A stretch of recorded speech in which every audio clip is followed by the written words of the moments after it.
Entonces arrancamos con la columna Digitalmente. Presentamos a David Bustosoni. ¿Cómo estás? Hola, ¿cómo están? ¿Todo bien? Muy bien. También hacía bastante que no teníamos la columna de David, así que acá andamos de vuelta, hoy actualizándonos con todo. Sí. Bueno, ¿qué vamos a hablar hoy? Muy bien. Hablemos de esto de los borderlines. ¿Sí? Bueno, Porque, ¿qué son las borderlines? ahora es de música el ¿No? programa. Son las fronteras. Las fronteras, Ok. ¿no? Y el bueno, límite. Los límites, claro. Algo que últimamente está bastante difuso. Yo recibí preguntas de Agustín y Mariela en torno a el rol que jugaba Elon en la elección de Estados Unidos y también en torno a, consultas sobre qué pasa con el resultado de las elecciones en torno a cómo lo digital juega un rol. Incluso en el grupo interno también lo mencionamos. Vos, Amaru, me habías comentado algo. Sí, no me acuerdo bien. Fue Bien. la semana pasada. Sí, no, estábamos charlando ahí, no te lo mencioné. Ok. Ah, es una inteligencia artificial, ¿no? No, ¿Te he era dicho? sobre No. las redes sociales, sobre cómo las redes sociales influían con el tema de las fake news, ¿no? Algo así Ahí era. va. Claro, de hecho, justamente Se acuerda más de ella que yo, me imagino. Es un tema. Justo es me un quedó, tema. me Bueno, quedó acá. Ahí va. Era Pero muy interesante la pensando nuevamente en esto de las fronteras, los límites, bueno, la semana pasada concluyó la Semana de la Alfabetización Mediática, que es un evento que se promueve en el marco de toda una agenda en torno a que entendamos qué es la información y cuán clave resulta la información para las personas, ciudadanos y ciudadanas hoy en día, y cómo, bueno, estamos en una era en la cual la información no es como antes, que bueno, faltaba.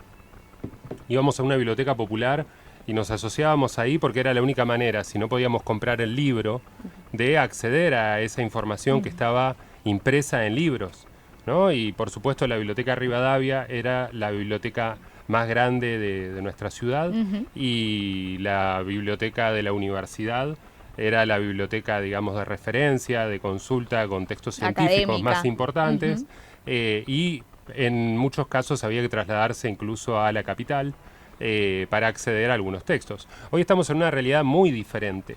Y entonces esa realidad que antes tenía fronteras que estaban marcadas claramente por cuestiones de disponibilidad, ¿no? Como bueno, los diarios llegaban, dijo una figura destacada de la política, que los diarios llegaban a Santa Cruz a las 3 de la tarde, ¿no? Claro. Entonces, es decir, las personas que vivían en Santa Cruz se enteraban de cosas que habían sucedido en otros puntos del país mucho más tarde, ¿no? Porque, bueno, naturalmente había que transportar y en esto, digamos, desde hace muchos años, desde la dictadura, el proceso conocido como el golpe de Estado y dictadura reorganización nacional, Proceso de reorganización nacional, sí. tenemos monopolizado lo que es el expendio del papel para prensa, en esta figura de papel prensa, y entonces eso determinó gran parte de la historia argentina, pero hoy estamos en otro escenario, o al menos estamos en otro escenario en el sentido de que la información prolifera, Sí. ¿no? Y entonces en la alfabetización mediática, lo primero que tenemos que preguntarnos es cómo nos estamos informando, qué información es a la que accedemos y cómo accedemos a esa información. Porque importa, hace una diferencia. Y acá nos vamos a tropezar con un montón de conceptos que están difusos. Como por ejemplo, no sé, vos, Amaru, ¿cómo te informás? Yo estoy suscrito al newsletter de 8000 newsletter. Newsteller, bien. Porque, because it tells the news. Tells the news. Bilingüe. Okay. That's right. Nada. Y me entero por ahí más o menos, pero nada, después por redes sociales te llega información Constantemente. Algorítmicamente te llega. Re bien ese aporte, algorítmicamente. De la famosa echo chamber. ¿Y qué es algorítmicamente? Algorítmicamente es editorialización. Claro. Antes los editoriales los escribían los jefes, vamos a decir, mayormente hombres, de las salas de redacciones, ¿sí? Como, no sé, Roa en Clarín las escribe hoy. Y Escudero, en algún momento, era parte de la redacción de La Nueva Provincia, justamente. Así que vos, de alguna forma, seguís leyendo el legado de La Nueva Provincia, ¿no? En un emprendimiento nuevo de otro editor.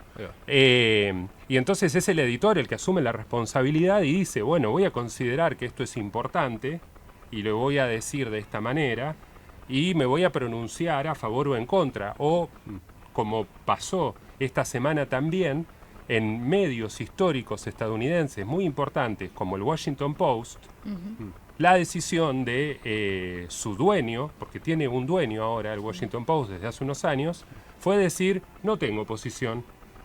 Esto es novedoso para los medios de Estados Unidos, porque de hecho es bienvenido, digo, tenemos que reconocer que la neutralidad no existe. ¿Sí? Nadie puede ser neutral frente a un conflicto, frente a una elección, frente a programas antagónicos o enemistados de país, ¿verdad? Y entonces, ¿qué fue lo que pasó con el Washington Post? Bueno, el Washington Post tenía una crisis muy grande con el proceso de la transformación digital, estaba en junta de acreedores, y entonces apareció un millonario pelado que se llama Jeff Bezos. Sí. Jeff Bezos, conocido por la cadena de distribución Amazon, algo así como el papá de Mercado Libre. Claro. ¿Sí? Y que curiosamente no compite en Argentina, donde Mercado Libre ejerce un monopolio. Tiene miedo. Y La libre porque bueno, competencia. generalmente los monopolios tienen protecciones de los estados que favorecen su posición dominante, ¿no? Si no, la libre competencia justamente evitaría que accedan a una posición monopólica. Si miramos la línea de tiempo de Mercado Libre, vamos a ver cómo de Remate, que era uno de sus competidores, fue eliminado, no hubo estímulo para que hubiera otro tipo de competidor, después se compró a La Maula, también lo cerró, y entonces se monopolizó la posición y hoy tenemos en Argentina solamente Mercado Libre y Marketplace de Meta. Meta, cuyo CEO también se pronunció neutral Sí. en torno a esta elección. Y entonces, volviendo al Washington Post, ¿qué pasó en el Washington Post? Bueno, apareció este millonario y dijo, yo voy a preservar los intereses porque creo que la democracia se apaga, se desvanece en la oscuridad, que es el lema del Washington Post, y entonces, sin interferir, según sus palabras textuales, él pasó a ser el dueño, porque el Washington Post daba pérdida en términos de empresa. Esto pasa con muchísimos medios. Si se quiere, pasaba con Twitter. ¿Y qué pasó con Twitter? Bueno, Elon, justamente como me preguntaba Mariela, Elon compró Twitter, y Twitter, de ser una empresa, corporación que cotizaba en bolsa, pasó a estar únicamente bajo la esfera de conducción de una sola persona. En Meta pasa algo parecido porque Mark Zuckerberg hizo un montón de maniobras legales extrañas, pero que funcionaron finalmente, y entonces él tiene como mucho peso en el directorio, como digamos, si yo en Trafkintu dijera, yo decido, y entonces a pesar de que es una cooperativa, bueno, Todas las hay una decisiones persona pasan por una que toma persona. todas las decisiones. Eso es lo que pasa en Meta.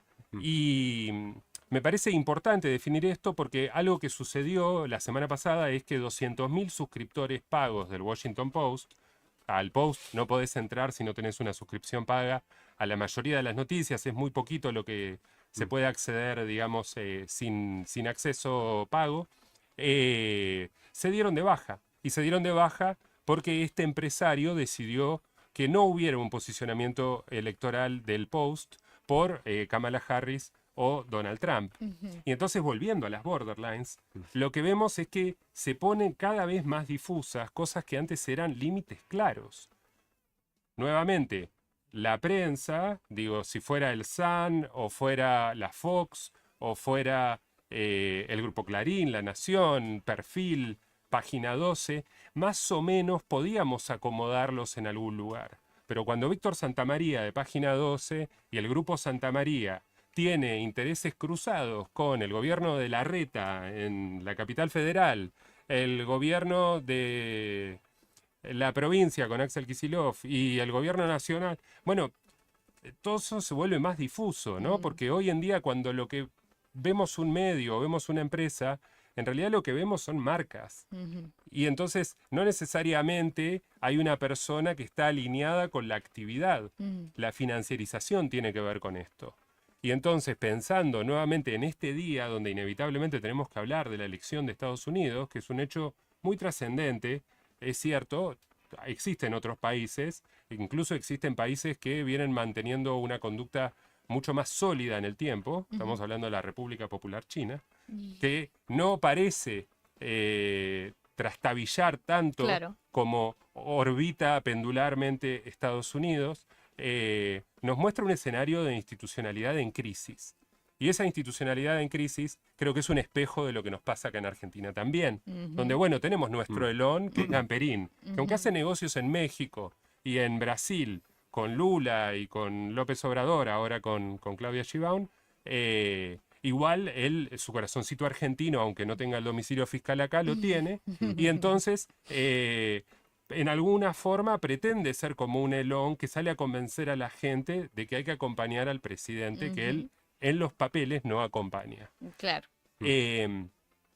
Nuestras instituciones, esta universidad, donde todos trabajamos, vamos a decir, trabajamos siquiera precarizadamente, ¿no? Digo, trabajamos voluntariamente, porque participamos de este espacio, pero no percibimos ningún tipo de reconocimiento, no solamente no percibimos un reconocimiento monetario, sino no consta salvo en las emisiones. Pero el puesto de trabajo que, por ejemplo, tiene el operador que acá tenemos, Gabriel, eso realmente peligra. Y estamos en algún punto como en una especie de sensación de naturalización de ese peligro, porque es tan constante y tan largo, ¿no? Estuvimos en el primer paro, estuvimos en la marcha, estuvimos en la segunda convocatoria para el segundo paro, estuvimos en el paro de la CGT, pero ahora ya no sabemos ni en qué estamos, ¿no? Ya no sabemos si la universidad está tomada. Nos parece maravilloso que la universidad funcione, nos parece maravilloso que la universidad vaya a los barrios y que justamente, como Katia citaba, se anuncie que la universidad está abriendo inscripciones. Es muy importante continuar y sostener estas instituciones, pero estamos en una crisis muy grande institucional y realmente tenemos hoy en día un poder financiero que está amplificado digitalmente.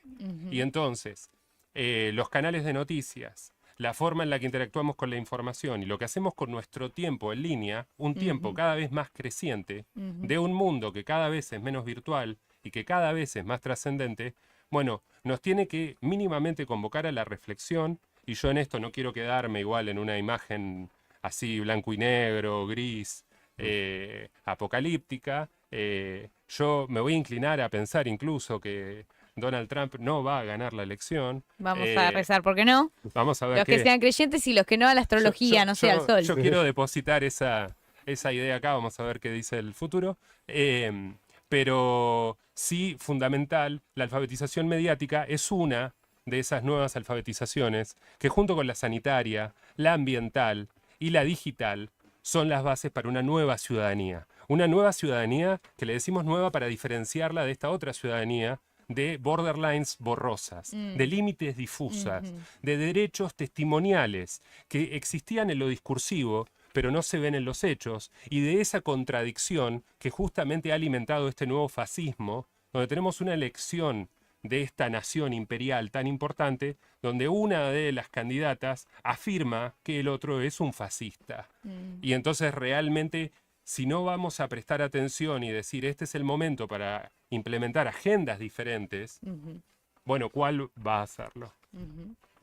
Sí, completamente. Me quedé pensando por ahí en este tema de la alfabetización, la importancia que tiene, porque la información que consumimos la consumimos todo el tiempo, y ya no solamente de medios tradicionales, sino que en las redes sociales nos aparece de manera constante, y uno tendría a pensar que lo que te aparece en las redes sociales es neutral, porque total no tenés un tipo que te está escribiendo, que vos ya lo conocías, que vos ya sabías qué posición tomaba, y medio que se presenta como si fuera una neutralidad, cuando todo el tiempo en realidad está transmitiendo ideas. Y la información que nos llega sí está configurada de alguna manera, como decía. Está configurada con el consumo que le vas teniendo. Si vos agarrás, le das me gusta a un tweet de Reward, va a agarrar y te van a aparecer, seguir apareciendo cosas. Claro. Entonces ya va a ir por ese lado, ya el algoritmo ya va a ir sabiendo. Entonces creo que la alfabetización en ese sentido digital, de tener las herramientas también para ver qué es lo que consumimos, cómo lo consumimos, qué es lo que reflexionamos a partir de eso, me parece como muy importante en este momento del mundo en general, no solamente de la elección de Estados Unidos, que me parece súper importante, pero bueno, acá mismo también lo vemos todos los días en nuestro propio país, ¿no? Es muy importante de cara, sobre todo estamos a noviembre, ahora va a venir el verano, va a haber un cese de actividad institucional, pero va a continuar este avance del desguace y del atropello, y luego vamos a tener una reconfiguración mediática que es muy importante conocer. Tal cual. Y bueno, desde ese lugar fortalecer nuestro criterio, no dejar que alguien más decida por mí. Exacto. Así sea un motor automático de recomendación, asistido por un paradigma de inteligencia artificial. Muchas gracias, David, por esta columna, por todos los temas que trataste súper interesantes y súper necesarios en este momento. Así que bueno, nosotros nos vamos a tener que despedir. Nos volvemos a encontrar el martes a las 4 acá en AM 1240 Radio de la UNS y también en nuestro canal Trasquinto TV, que les recuerdo se suscriban porque tenemos nueva programación que ya les vamos a estar diciendo qué día y qué horario va a continuar. También pueden seguirnos en Instagram como @RadioTFK. Así que bueno, esto fue Radio TFK. Gracias por acompañarnos y hasta el martes. Nos vemos.